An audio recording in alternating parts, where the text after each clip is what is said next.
Mungkin hari ini kita satu kali Zoom aja ya, karena keterlambatan waktu. Aturan kan setengah 5 ya, ini udah hampir jam 5 kurang 10 gitu. Jadi hari ini kita satu kali Zoom aja ya. Nah, untuk hari ini pembahasan hukum Islamnya ya, kita akan belajar tentang masih pengertian dulu ya. Pengertian daripada syariah, fikih, dan kanun ya. Karena ini kan bahasa-bahasa hukum Islam yang harus kalian pahami. Mengapa? Karena namanya belajar hukum Islam ya. Maka ada bahasa-bahasa yang harus dipahami. Antara lain adalah pengertian-pengertian daripada apa sih isi-isi dari hukum Islam itu ya. Antara lain dia ada yang namanya fikih ya, kemudian syariah dan konun ya. Apa itu? Nah, kita bahas dulu dari pengertian dari syariah ya. Hukum syariah itu apa? Hukum syariah itu di dalam hukum Islam dipahami sebuah intisari dari ajaran Islam itu sendiri. Jadi syariat itu ditulis dengan kata syariah ya. Secara etimologi sebagaimana dikemukakan oleh Hasbi Asyidik adalah jalan tempat keluarnya sumber mata air atau jalan yang dilalui oleh air terjun. Itu kalau secara etimologis bahasa.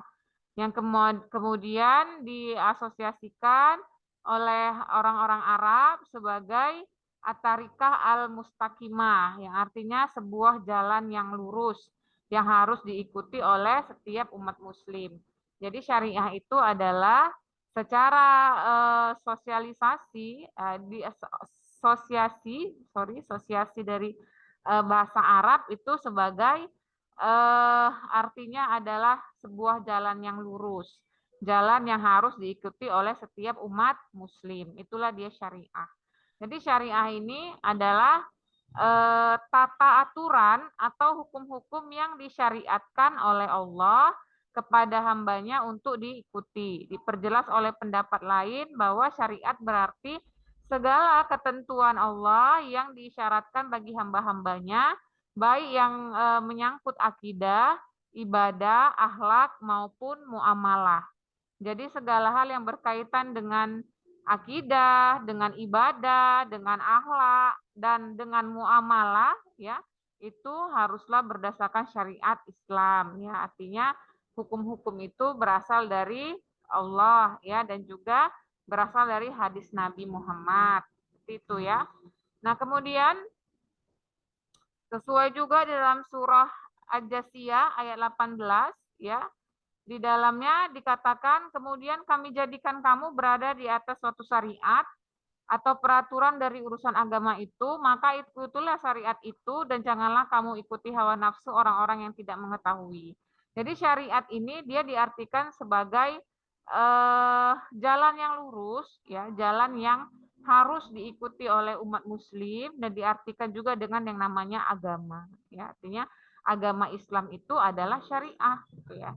Syariah atau aturan-aturan yang diberikan oleh Allah terhadap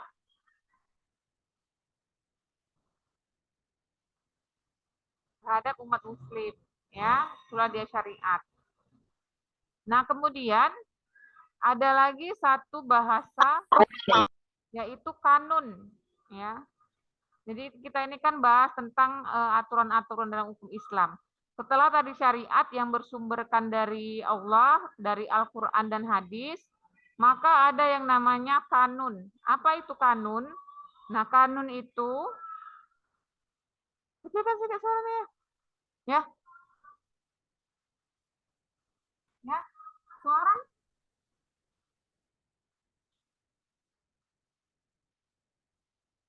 Ada yang namanya kanun. Apa itu kanun? Kanun ini adalah undang-undang, ya.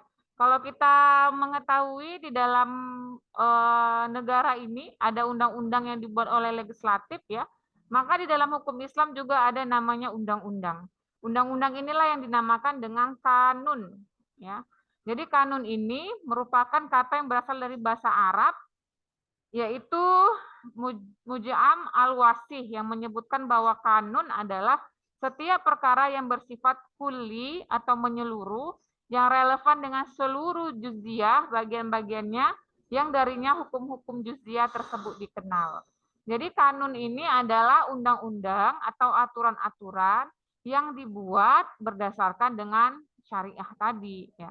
Jadi jika kata kanun disebut bersamaan dengan syariah, ya, tidak lain maksudnya adalah suatu hukum yang dibuat manusia untuk mengatur perjalanan hidup dan hubungannya dengan sesama manusia yang lain, baik secara individu, masyarakat, dan negara. Kalau di dalam Republik Indonesia ini, maka kanun itu ada di Provinsi Nangro Aceh Darussalam. Ya. Jadi karena ini memang Nangro Aceh Darussalam ini adalah kota istimewa. Ya. Artinya kan ada 3 kota istimewa di Indonesia. Yang pertama itu adalah Aceh, ya. Kemudian yang kedua adalah DKI Jakarta, ya, daerah kota istimewa Jakarta, dan yang ketiga itu adalah daerah istimewa Yogyakarta, ya. Nah, Aceh menganut yang namanya kanun. Jadi di dalam kanun itu siapa yang buat, Bu? Legislatif, iya, legislatif mereka gitu. Jadi memang di Nangro Aceh Darussalam ini legislatifnya itu dia bersumber dari syariah, karena memang mayoritas agama di Nangro Aceh ini adalah umat Muslim, maka undang-undang yang dibuat mereka ini berdasarkan kanun. Kalau kita kan secara nasional ya, undang-undang itu tidak kanun. Kenapa? Karena undang-undang itu bersumber dari filosofis, ya, kemudian dari Pancasila, ya. Nah, tetapi di Nangro Aceh Darussalam, undang-undang atau aturan-aturan yang berada di kota Aceh ini atau di provinsi Aceh ini, dia bersumber dari syariah Islam, syariat tadi.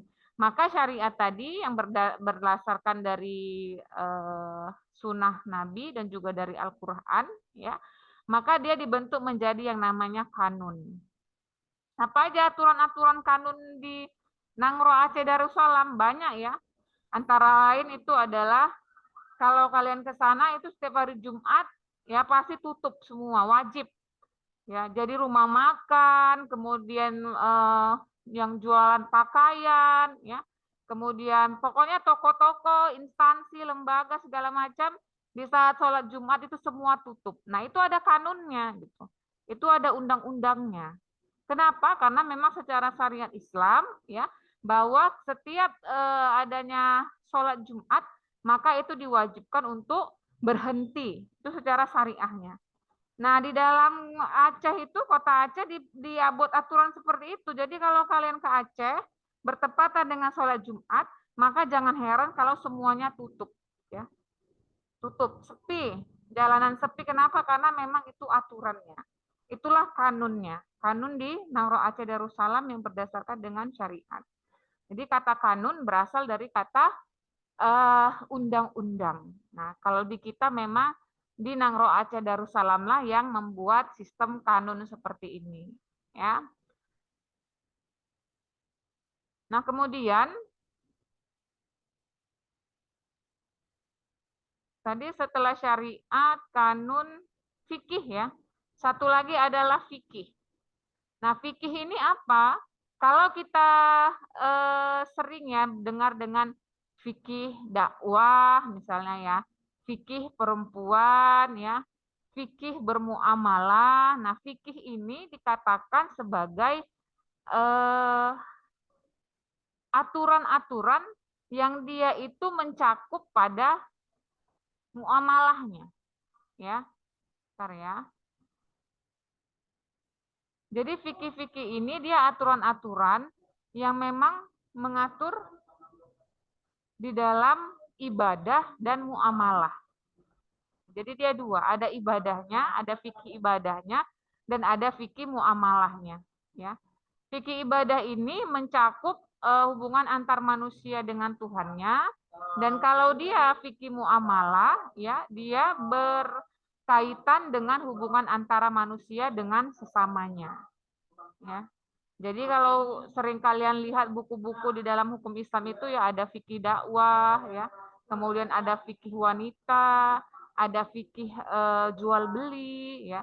Itu merupakan aturan-aturan yang mencakup ibadah dan muamalah. Kalau dia fikih ibadah itu antara manusia dengan Tuhannya. Sedangkan kalau dia fikih muamalah itu dia dalam pengertian yang sangat luas terkait dengan hubungan antar manusia. Nah, fikih ini apa yang konkret, fikih dalam hal muamalah misalnya ya. Kalau ibadah kan mungkin itu antara manusia dengan Tuhannya ya. Kalau fikih muamalah yang bisa kita lihat itu adalah seperti konkretnya adalah BSI ya, Bank Syariah Indonesia. Jadi itu muamalah sifatnya. Artinya BSI ini dia mengambil memang fikih muamalah terkait dengan masalah ekonomi Islam, ya kan muamalah ya. Jadi fikih ibadah ini, fikih muamalah ini dalam BSI dia itu berdasarkan pada syariah, ya. Jadi bedanya apa Bu dengan konvensional kalau BSI ini? Kalau BSI ini dia kan pakai dia standarnya syariah, maka dia tidak ada yang namanya sistem bagi riba ya. Jadi dalam BSI dia menjalankan ekonomi Islam, ekonomi syariah yang berdasarkan dengan hadis Nabi, dengan Al-Qur'an ya, dan juga dengan pastinya fikih muamalah ya. Nah, tidak ada riba. Artinya tidak ada riba apa? Tidak ada bunga di situ. Lalu yang ada apa? Maka yang ada adalah sistem bagi hasil. Nah, bagi hasil ini juga tidak segampang itu untuk ada dia prosesnya, ya, ada akadnya. Nah, itu bedanya. Akadnya apa, Bu? Memang harus ada kesepakatan antara bank dengan nasabah. Itulah fikih muamalahnya. Misalnya ya, ada dia buat apa namanya? Perjanjian misalnya KPR rumah. Maka itu harus ada akad. Nah, saya ambil sekian ini, maka bagi hasilnya sekian, keuntungan dari ini sekian, gini-gini gimana, sepakat Bu? Sepakat, maka bisa di ACC. Tapi kalau merasa keberatan dari pihak KPR, maka itu tidak bisa dilanjutkan. Jadi salah satu bentuk dari fikih muamalah itu perbankan ekonomi itu ya BSI, gitu ya, syariah. Gitu. Karena memang di sana tidak ada yang namanya bunga, yang ada adalah bagi hasil. Walaupun setelah Ibu teliti ya tetap ada juga gitu sedikit-sedikitnya itu adalah kerugian dari nasabah yang Ibu telaah. Memang kan tidak ada yang sempurna ya, walaupun BSI ini dia pakai sistem syariah, tetap ada sesuatu di akad itu yang agak-agak terzolimi sedikit lah nasabah yang Ibu baca ya. Karena Ibu kan juga kadang lihat-lihat juga akad-akad dari BSI gitu. Ada sedikit yang merugikan, tetapi itu kita bisa komplain gitu. Ya, seperti bank-bank syariah lain kita bisa komplain. Tapi kalau mereka tidak sepakat ya tidak akan di ACC, ya kan? Jadi kita harus sepakati dengan apa perjanjian baku yang mereka buat gitu. Cuma ada yang namanya kita boleh terima dan kita boleh tolak. Itu kelebihannya ya. Kalau konvensional kan nggak bisa. Mutlak sekian persen dia pakai persen sistemnya. Kalau BSI ini tidak, dia pakai bagi hasil, tetapi memang kadang agak merugikan kita sebagai konsumen sedikit ya. Tapi ya itulah namanya juga berusaha menuju ke arah syariah yang walaupun memang secara perjanjian bakunya masih ada hal-hal yang memang belum tepat ya dijalankan sesuai dengan syariah. Itu mungkin ya. Jadi untuk yang 3 tadi yang udah Ibu jelaskan, pertama syariah yang bersumber dari Al-Qur'an dan hadis, yang kedua adalah kanun ya, undang-undang yang dibuat berdasarkan dengan syariah itu, dan yang ketiga adalah fikih, baik fikih ibadah maupun fikih muamalah. Jadi itu yang perlu kalian ingat di dalam sumber hukum untuk hukum Islam ya. Oke, mungkin sampai sini aja Ibu penjelasannya, nggak panjang lebar ya. Ibu buka saja sesi tanya jawab. Silakan ada yang mau bertanya terkait dengan definisi-definisi untuk sumber hukum di dalam hukum Islam, silakan.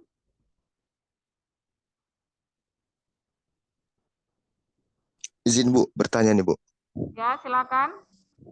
tentang konon tadi Bu, jinayah tadi Bu ya, yang di Ya, pidana Islam di Aceh tadi Bu ya. Itu ya. kalau orang melanggar itu hukumannya itu hukuman apa Bu? Hukuman badan ataukah apa hukuman itu Bu? Oke. Jadi kita Makasih. konkretnya untuk kanun kan di Aceh tadi ya, Ibu kasih sampelnya ya. Apa hukumannya Bu? Ya kembali lagi aturan kanun itu apa? Jadi aturan kanun itu juga seperti undang-undang pada umumnya gitu. Sanksinya biasanya pastilah yang awal itu adalah denda, ya. Denda. Ya, kalau kita kan secara administrasi perdata dulu, tata usaha negara dulu, ya. Tidak bisa perdata, tidak bisa tata usaha negara baru masuk pidana, itu secara nasional. Di kanun juga seperti itu. Pastinya ada dulu sanksi awalnya itu denda, ya. Apakah mungkin peringatan terlebih dahulu, ya, peringatan, kemudian denda, ya, kemudian misalnya tata usaha negaranya pencabutan izin atau seperti apa. Nah, kalau tidak bisa ditolerir lagi, tidak bisa dia sesuai dengan kanun, maka ujung-ujungnya pasti pidana. Apakah hukum cambuk, ya, apakah misalnya hukum penjara atau kurungan, itu kembali kepada pelanggaran atau kejahatan apa yang dilakukan berdasarkan dengan kanun yang sudah disepakati. Itu mungkin Bayu ya. Iya Bu, terima kasih Bu. Ya, oke, baik. Ada lagi yang mau ditanyakan terkait dengan syariah, kanun, dan fikih?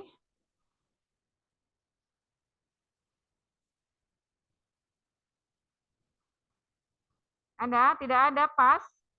Oke, karena pas, mungkin Ibu tutup ya sesi hari ini ya. Jadi memang untuk hukum Islam ini harusnya tadi Ibu katakan 2 kali Zoom ya. Tapi karena keterbatasan waktu udah jam 5, Ibu juga ada urusan lagi gitu ya. Jadi hari ini kita mungkin 1 kali Zoom dulu. Minggu depan insya Allah di hari Selasa kalau ada kesempatan dan waktu kita buat lagi Zoom lagi ya. Jadi memang kan untuk kelas JS kalian ini kan cuma 7 kali pertemuan aja ya kan, kita udah 3 kali. Maka tinggal 4 kali pertemuan lagi. Ya, jadi kalau misalnya minggu depan udah sekali ya tinggal 3 kali lagi gitu. Enggak banyak-banyak ya. Yang penting terlaksana. Oke? Mungkin Ibu akhiri ya perkuliahan hari ini. Kalau nanti ada mau pertanyaan lagi ya terkait dengan syariah, fikih dan kanun, bisa kalian buat di WhatsApp grup kita ya. Ibu perkenankan untuk memberikan pertanyaan, masukan, saran, dan segala hal di WA Group. Oke? Terima kasih Bu akhiri sesi hari ini. Jumpa lagi kita Selasa depan ya. Semoga di jam yang sama ya untuk bisa memenuhi kuota pertemuan kita. Assalamualaikum warahmatullahi wabarakatuh.